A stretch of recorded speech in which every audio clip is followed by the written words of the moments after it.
Morning, Scott in Colorado here. Beautiful Sunday morning. I thought I'd tell you of an experience that I had. Before I retired, I was a police officer, or a law enforcement officer of some kind. Anyways, I don't recall. Anyways, I was bicycling. Generally, I would jog when I was a law enforcement officer, and before that and after. I like to run 3 miles at least 5-6 days a week minimum, and then ride a minimum of 20 miles a day. On days that I have to work. On days off, I like to bicycle, road ride or mountain bike. I like to do road rides of at least 40-50 miles, which isn't hard on a good quality road bike. Anyways, I was off duty. I was bicycling out. It was west of town, northwest of town. Headed out to a small community to do a loop. I guess this was an outback. Anyways, the road had just been chip sealed, which means they lay tar on the road, and then they put this really coarse rock on top of it, and it sticks. And then they sweep off the gravel. The gravel hadn't been swept off except by traffic, which is very light anyways. As I was coming back, I'd done maybe 35-40 miles and headed back to the house. I saw a logging truck coming down. This is twisty, winding, up and down, curvy, out in the high desert. This is about 5,600 feet, 5,800 feet or so in elevation, maybe up to 6,000 feet. And I saw a logging truck coming down a big S-turn, and it was coming down the slope, and it's like a 25-mile-an-hour zone. This logging truck was headed to a sawmill. It was up the road, and it was going probably 65 as it hit this curve down the grade, and then it had to curve to its left, and then it would come straight towards me, and then it had to make a hard right. I didn't think he was going to make. His engine brake wasn't on. He wasn't braking that I could tell at all, but he went flying down this grade, and he actually made the corner somehow and came towards me. The rock was so sharp, maybe that's why the coefficient of friction must have been very high, but he made the corner, and as he came towards me and had to start turning right, of course I'm in the far right lane on a bicycle. I'm not a pedestrian. I'm not riding against traffic. I'm riding with traffic. As he came towards me, he had to start turning right, his right, which was my left. As he turned, there was just too much speed. He was probably doing 60 miles an hour at that point, maybe a little bit more. He should have been doing 40 or less, preparing for the corner. As he started his hard right, his trailer started tipping up, and it got up to about a 45-degree angle, and I could see that it was going to tip over. I felt like the logs were probably going to land on top of me, or very nearly, so I just accelerated just as hard as I could. I was a slight uphill where I was headed towards him. I accelerated hard just for about maybe 2.5, 3 seconds, and I watched the truck. It started tipping over, and I could see it was going to go over. I hit the brakes. I turned around to watch it, to make sure there wasn't a car behind me that was going to be crushed. There's very, very little traffic out here. Maybe one car every 20 minutes. It's a little windy. I hope that doesn't bother the sound on this. Anyways, the truck tipped over. The logging trailer went upside down. Logs flew up in the air, probably 15, 18 feet in the air. These logs are about this size here, not huge logs. It completely covered the roadway for about 70 yards from left to right, and it was like tinker toy logs just spread, and it was probably 4 feet deep, stacked on top of each other. As the trailer tipped over, the cab finally twisted with it, went completely upside down, and then tipped towards the driver's. It tipped on top of the driver, and I saw the roof of the cab split open, the metal split above the driver.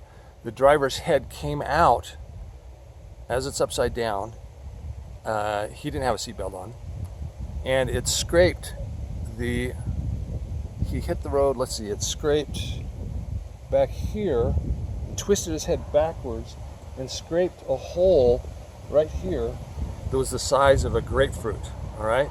The size of a grapefruit here. Ground his head on the pavement.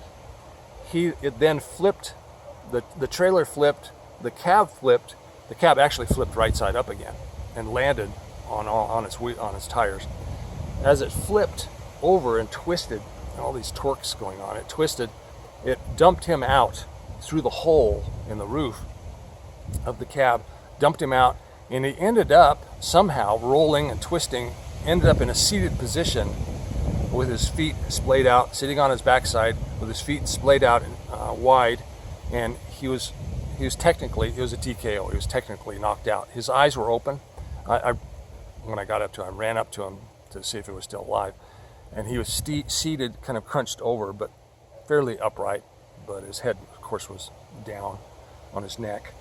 He was just completely stunned. And as I ran up to him, this is a little graphic, okay? Maybe you want to take the kids out of the room at this point. I'll give you a second to pause it. Okay. The blood was pouring from his head like you were pouring a pitcher of milk. It was coming out quite quickly. And the blood pool was spreading on his pant legs and on the floor, on the ground, on the asphalt underneath him pretty quickly. Of course, head wounds bleed very heavily.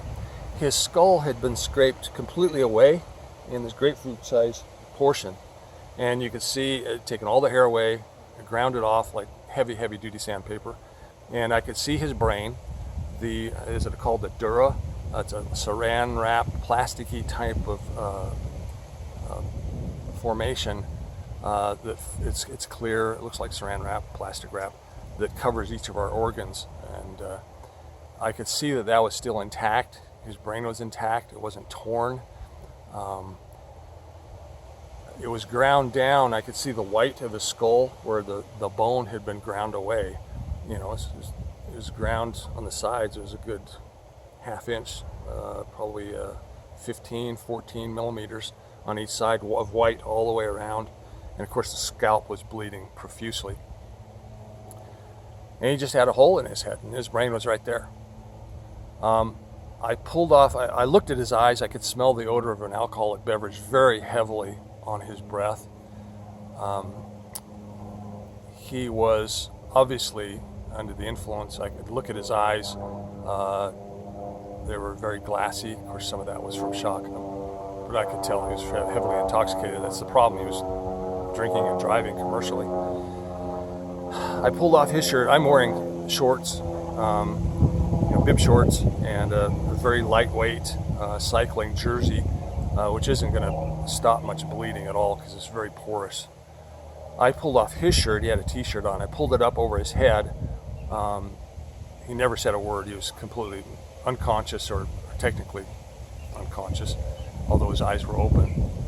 Pulled his shirt off. I folded it quickly, and I placed it over his head and tried to put pressure on it as I cradled his head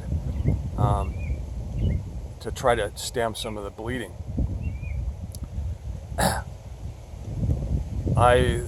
This is before the days of cell phones. Yes, it was before the days of cell phones. So this is probably in the 80s, very early 90s perhaps. Another car came up, and a guy came walking towards me. He had come from town, he was headed out of town, and I said, he asked me, he says, "Is there any way I can drive around these logs?" I said, "No, there's no way, not even if a four-wheel drive. I mean, they're stacked, you can see them, they're stacked 5 feet deep." And he says, "Well, I got to get through here." And I said, "What I need is for you to go back into town, hit the first house, borrow their telephone, and call 911. I need an ambulance here yesterday." I said, "This person is going to die." He didn't care. He just turned around, got in his car, and drove away. It was a good probably 35 minutes before another vehicle came by, and they apparently turned around and got back to town, or someplace, got to a phone and called 911. It was 45, 50 minutes before an ambulance, first it was a squad car and then an ambulance came out and arrived at the scene. They got him transported all the way. Highway Patrol showed up. I went by the hospital after I'd gone, on the way home, and asked. I went into the ER, and of course all the doctors knew me and the nurses. And I asked them about this guy that had been in an accident, that, lost all his skull material, and asked the ER doctor. I said, I was there at the scene. I saw the whole accident happen. It happened right behind me and in front of me. And I told him what I did. He says, well, Scott, you probably, very likely saved his life. As it turns out, I checked up with the doctor. They life flighted him. A helicopter came out from Salt Lake, I think it was, and took him to a trauma unit, specialized in brain surgery or whatever, I don't know. Took him out, and they ended up having some kind of a metal plate or something put in his head, and he apparently survived. So the point is, if you have the attitude and the skills, the attitude to help and the skills to help, God will place you in a situation where you need to be at the right time. You'll be at the right time, at the right place, if you're willing to help and listen to the promptings that He will give you. So here's an opportunity. I saved this poor guy's life. I feel bad for him. He probably had family. I believe he had a wedding band on. So I was glad I was there. It's too bad he was drinking and driving. Don't do it. It's not worth it. Anyways, thanks for watching. If you like it, please subscribe. Put a like. If you don't like it, please tell me why. And hit the little bell if you subscribe. Hit the little bell up at the upper right hand corner. That will notify you when there's a new video out. Otherwise you won't know. Thanks so much. Have a great Sunday. Bye-bye.